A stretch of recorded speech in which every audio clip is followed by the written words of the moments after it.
Welcome dear ऑकर्ड्स। आज हम देखेंगे 2018 में रिलीज हुई एक साइकोलॉजिकल हॉरर मूवी जिसका नाम है द परफेक्शन। मूवी की शुरुआत में चार्लोट नाम की एक लड़की को दिखाते हैं। चार्लोट एक चेलिस्ट है जो चेलो बजाने में माहिर है, लेकिन अपनी बीमार माँ की देखभाल करने के लिए उसे अपना करियर और म्यूजिक स्कूल दोनों बीच में छोड़कर जाने पड़ते हैं। फिर अपने करियर की परवाह किए बिना वो कई साल अपनी बीमार माँ का ख्याल रखती है और जब उसकी माँ का देहांत हो जाता है तो वो अपने गुरु एंटोन को कांटेक्ट करती है जो बॉस्टन म्यूजिक स्कूल का डायरेक्टर है। चार्लोट पहले इसी म्यूजिक स्कूल में पढ़ा करती थी। वो एंटोन से मिलने शंघाई जाती है जहाँ पर एंटोन की पत्नी पोल्मा और उसके दो असिस्टेंट टीचर्स जेफरी और थेसिस भी मौजूद होते हैं। वहाँ पर एलिजाबेथ वेल्स नाम की एक चेलिस्ट का पोस्टर देखकर चार्लोट बड़ी जेलस फील करती है। जब चार्लोट म्यूजिक स्कूल से चली गई थी तो उसकी जगह पर एलिजाबेथ आई थी। अब चार्लोट को एक थिएटर में बुलाया जाता है जहां पर एंटोन और उसकी टीम नए चेलिस्ट का ऑडिशन कर रहे होते हैं और बेस्ट चेलिस्ट को बॉस्टन म्यूजिक स्कूल का स्कॉलरशिप देते हैं। अब चार्लोट को इतने साल बाद वहां देखकर एंटोन और पोल्मा बहुत खुश होते हैं और उसे भी जजेस पैनल में शामिल कर लेते हैं।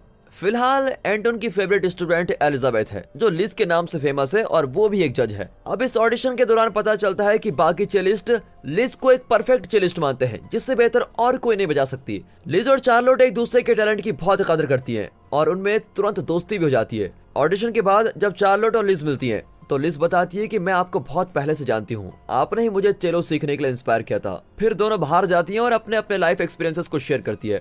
इस तरह दोनों बहुत इंजॉय करते हैं। कुछ देर बाद एंटोन लिज को बुलाता है और उसे थिएटर में मौजूद डेलीगेट्स के लिए चेलो बजाने को कहता है। लिज कहती है कि मैं प्ले करने को तैयार हूँ, पर मैं चाहती हूँ कि चार्लोट भी सेकंड चेलिस्ट बनकर मेरे साथ प्ले करे। एंटोन भी उसकी शर्त मान जाता है और दोनों मिलकर एक मैजिकल परफॉर्मेंस देती है और इससे ऑडियंस बहुत इम्प्रेस हो जाती है।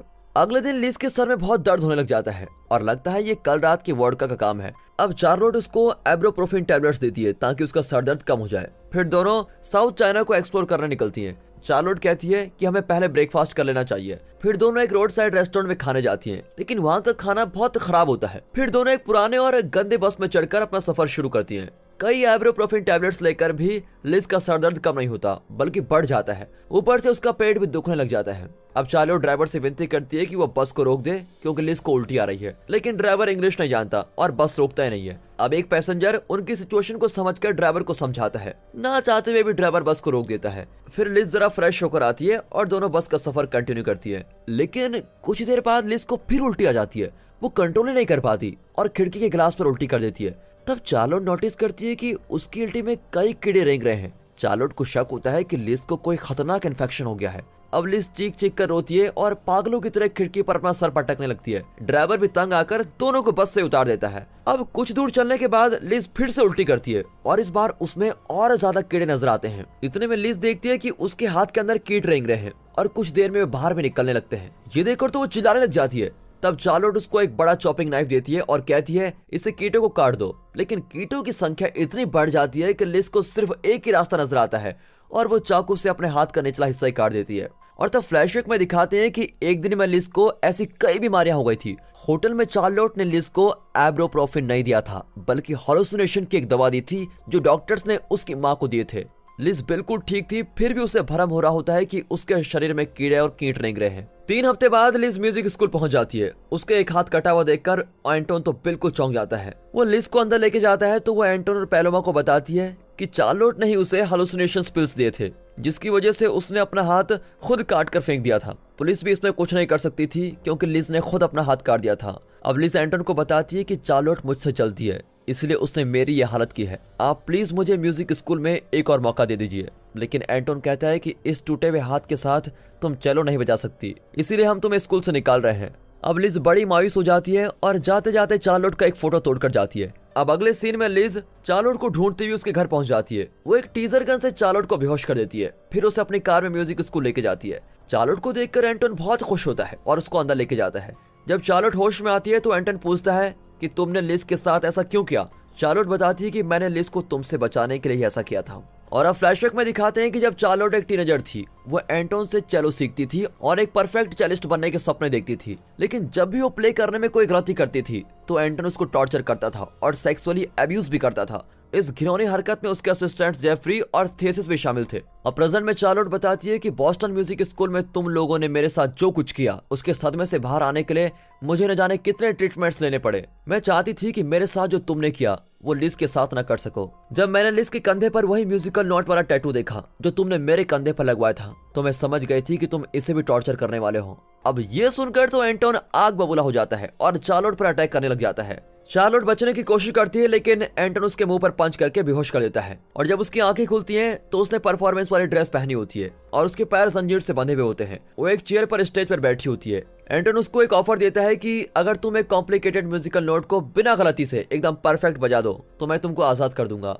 लिज, थेस, जेफरी और पैलोमा भी उसके आगे बैठ जाते हैं। एंटोन उसको वार्न करता है कि अगर तुमने एक छोटा सा नोट भी गलत बजाया तो पनिशमेंट दिया जाएगा, तुम्हें नहीं, इस बच्ची को। ये कहकर वो ज़ैंगली नाम की एक छोटी बच्ची को वहां पर लेके आता है जो अभी अभी शंघाई से यहाँ पर चेलो सीखने आई होती है। अब चार्लोट विनती करती है कि मैं पहले की तरह परफेक्ट चेलो नहीं बजा सकती, लेकिन कोई भी उसकी बात मानने को तैयार नहीं होता। जब एंटोन ज़ैंगली पर हाथ रखता है तो चार्लोट से रहा नहीं जाता और उसे चेलो बजाना ही पड़ता है। वो पूरी कोशिश करती है कि परफेक्ट बजाए, लेकिन इसके बावजूद वो एक छोटी सी गलती कर ही देती है। एंटोन उस गलती को नोटिस करता है और पैलोमा से कहता है कि ज़ैंगली को ऊपर ले आओ और उसे सुला दो। फिर वो चार्लोट से कहता है, मैं तो मजाक कर रहा था, क्या तुम सच में डर गई थी? तुम्हारी गलती की सजा उसको कैसे दे सकता हूँ? सजा तो तुम्हें ही मिलेगी। फिर वो लिज, थेइस और जेफरी से कहता है, इसके साथ तुम लोग जो करना चाहते हो वो कर सकते हो और जब ये शांत हो जाए तो मुझे खबर दे देना। अगले सीन में दिखाते हैं कि चार्लोट के हाथ भी बंधे हुए हैं और थेइस और जेफरी उसकी ओर बढ़ रहे होते हैं। तब लिज उनको रोककर कहती है कि सबसे पहले मैं इसे टॉर्चर करूंगी क्योंकि इसने मेरी जिंदगी और करियर दोनों बर्बाद कर दिए हैं। तुम दोनों इसके पैरों को फैला दो। दोनों आदमी तुरंत चार्लोट की जंजीर खोलकर उसके पैरों को फैला देते हैं, लेकिन इससे पहले कि लिज चार्लोट को कुछ करे, थेइस और जेफरी नीचे गिर जाते हैं। दरअसल लिज ने उनकी ड्रिंक में जहर मिला दिया था। फिर चार्लोट और लिज किस करने लग जाती हैं और तब फ्लैशबैक में दिखाते हैं कि जब लिज ने चार्लोट के घर में घुसकर उसे टीजर गन से टॉर्चर किया था तो चार्लोट ने उसे एंटोन और उसके असिस्टेंट्स की असलियत उस टाइम बता दी थी। इससे पहले जब लिज ने अपना हाथ काट दिया था तो चार्लोट ने एक्सप्लेन किया था कि मैं तुम्हें एंटोन के शाप से बचाना चाहती हूँ। तुम जब तक चेलो बजाओगी तब तक एंटोन उसमें कोई न कोई कमी निकालता रहेगा और तुम्हें कभी आजाद नहीं करेगा। इसलिए मैंने तुम्हारा हाथ कटवाने का फैसला किया ताकि तुम चैन से जी सको, वरना एंटोन तुम्हें परफेक्ट चेलो सिखाने के बजाय तुम्हारी जिंदगी टॉर्चर करके रख देता और तुम्हारा फायदा उठाता रहता। अब ये सब जानकर लिज ने चार्लोट को माफ कर दिया था। फिर दोनों ने मिलकर ये सारा प्लान बनाया था ताकि एंटोन और उसके असिस्टेंट्स आगे से किसी लड़की की जिंदगी बर्बाद न करें। इसी बीच एंटोन अपने कमरे में वाइन पी रहा होता है। तब पैलोमा अंदर आती है। एंटोन पूछता है, क्या तुमने ज़ैंगली को सुला दिया? पैलोमा कोई जवाब नहीं देती और उसको घूरने लगती है। इतने में चार्लोट और लिज आकर पैलोमा को धक्का दे देती है। दोनों ने पैलोमा की पीठ पर चाकू भोंक दिया होता है। अब ये देखकर एंटोन शॉक हो जाता है। इतने में लिज चॉपिंग नाइफ से उस पर अटैक करती है, लेकिन वो बीमार होने का बहाना बनाता है, पर लिज नहीं मानती और उस पर पहला अटैक कर ही देती है और फिर चार्लोट भी उस पर अटैक करती है, लेकिन अकेला होने के बावजूद भी वो दोनों को बुरी तरह से घायल कर देता है। फिर वो एक चाकू से चार्लोट पर अटैक करता है, लेकिन चार्लोट अपने हाथों से उसको रोकती है। अचानक चाकू उसके हाथ में घुसाकर हाथ को चीर देता है। अब इतने में लिज उठकर चॉपिंग नाइफ से अटैक करती है।